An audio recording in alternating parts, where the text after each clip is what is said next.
Bwana Yesu asifiwe.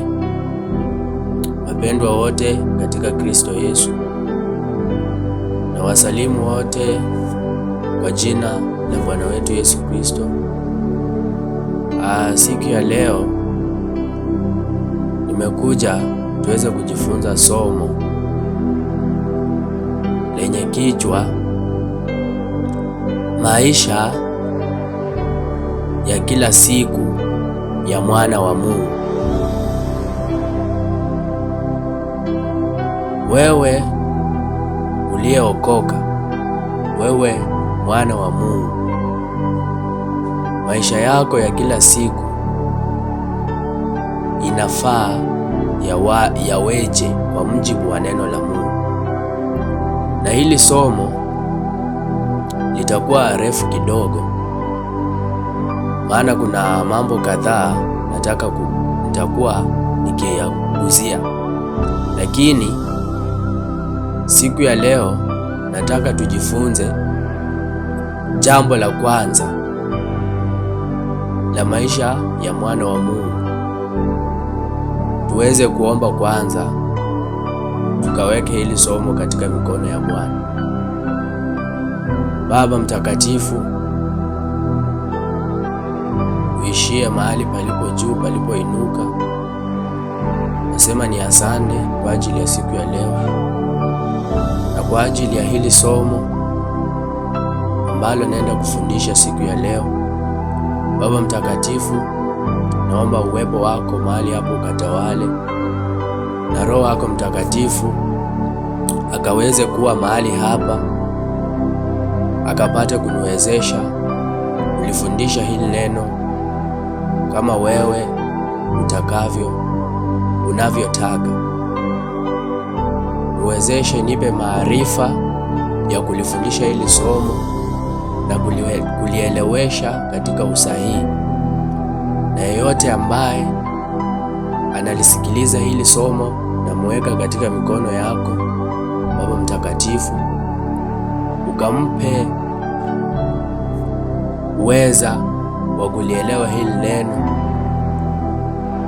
na kupitia hili neno ukamwezesha kujifunza, na chochote atakachokisikia katika hili somo Baba mtakatifu ukamwezeshe kukiishi na kukifanyia kazi. Na ni katika jina takatifu la Yesu Kristo naomba na hata kuamini, amen. Maisha ya mwana wa Mungu inakupasa uishije? Kwanza, mwana wa Mungu inafaa uishi kwa kuomba, yaani uwe muombaji.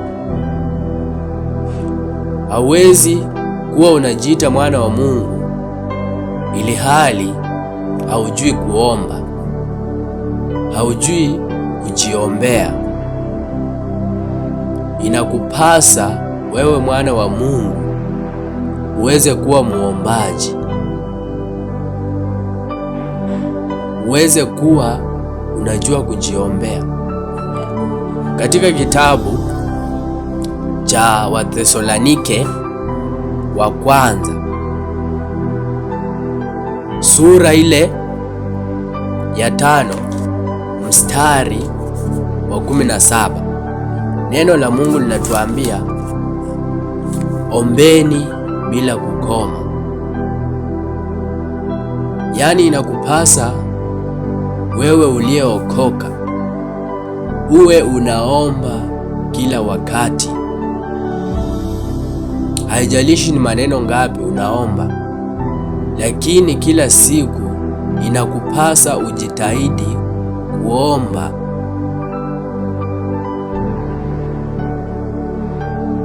Uweze kujitahidi kuomba na kusema na Mungu wako. Usiwe mtu unayesubiria kuombewa. Usiwe mtu unayesubiria kwamba siku ya Jumapili ndio unaenda kanisani kuombewa na mchungaji wako ama ndio siku unapanga ya kwamba hiyo ndio siku ya kuomba. Hapana, neno linatuambia ombeni bila kukoma. Yaani inakupasa wewe mwana wa Mungu uwe na muda, kila muda uwe unamwambia Bwana jambo, unamwambia Mungu kitu katika maisha yako. Uwe unao uwezo wa kujiombea, maana neno linatuambia sisi sasa tumefanyika makuhani, tunao ujasiri wa kukiendea kiti cha rehema. Paulo anasema na tuwe sasa na ujasiri wa kukisogelea kiti cha rehema, maana tumefanyika makuhani. Na pia Yesu akagusia jambo hili la kuhusu kuomba katika kitabu cha Marko mstari wa 9 na 29. Yesu akasema hivi, Marko 9 mstari wa 29,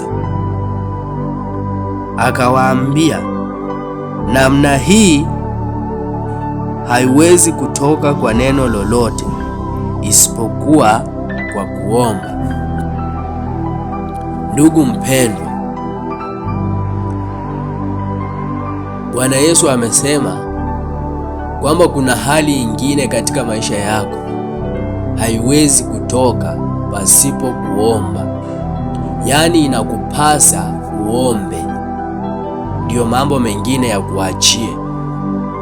Inakupasa wewe Mkristo ujiombee. Unajua kuna siku hizi watu wamejiwekea imani kwamba hawawezi kuomba. Kazi ni kuenda kwa wale watumishi wanaojiita mitume na manabii, wanaohusisha mafuta na maji. Mtu anasema wacha niende nijinunulie mafuta, niende nijinunulie mafuta ama maji. Wamegeuza hayo maji na mafuta kuwa ndio maombi yao. Hawaombi. Mtu anajipulizia tu hayo maji na kujipaka hayo maji, lakini haombi. Lakini Yesu mwenyewe amekwisha kutuambia hali hii haitoki pasipo kuomba. Siku ya leo jitafakari.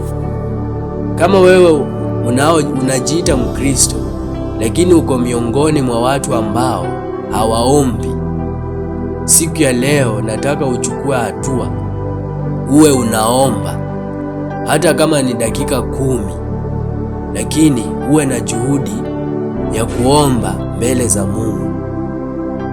Uombe, umwambie Bwana.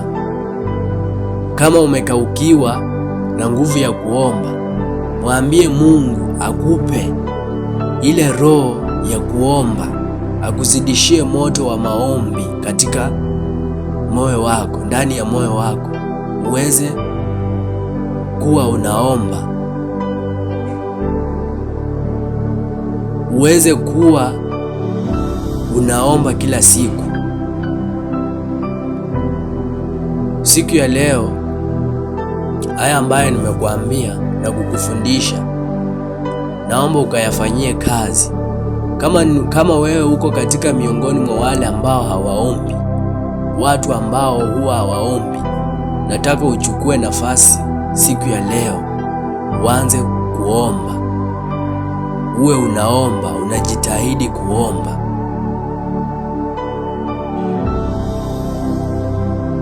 Mungu awabariki sana. Baba mtakatifu, nakushukuru kwa ajili ya somo hili. Wacha yeyote ambaye ameyasikiliza haya maneno, Bwana akayafanyie kazi. Yule Bwana amepungukiwa na maombi, kupitia hili somo, Bwana Yesu ukamzidishie nguvu ya maombi, ukampe uwezo wa kuomba kila siku, kuomba pasipo kukoma. awe na moyo wa kuomba, awe na shauku ya kuomba. Katika jina la Yesu Kristo naomba. Amen.